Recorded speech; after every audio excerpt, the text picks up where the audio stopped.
Une note sur 5, quelques phrases pour raconter son expérience.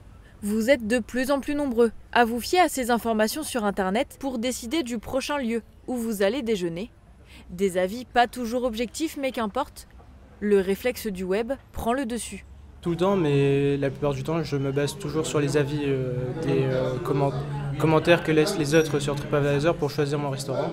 Pour avoir des informations, si c'était plus ou moins bon, si c'était éventuellement copieux, si le service était bien.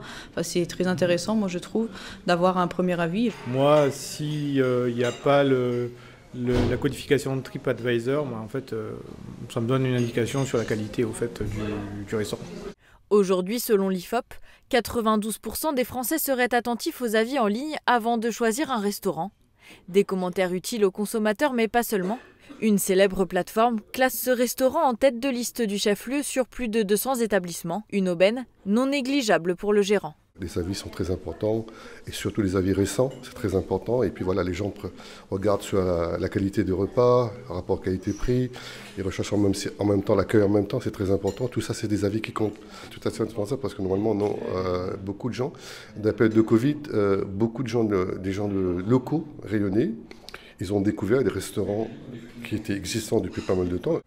Mais à trop vouloir être le meilleur, les restaurateurs se sont lancés dans une véritable compétition à qui aura la meilleure note. Et parfois, la pression est telle que certains préfèrent se retirer des plateformes de notation, quitte à perdre un fort pourcentage de communication et donc un potentiel de clients. La plupart du temps, les personnes qui se mettent sur les réseaux sociaux sont toujours les mécontents.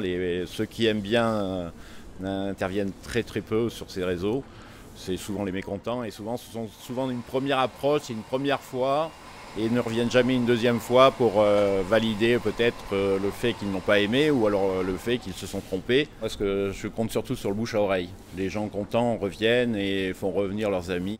Une bonne note qui attire et des commentaires explicites. Les établissements ont aujourd'hui bien compris la recette pour appâter le consommateur, quitte à se livrer à une bataille déloyale.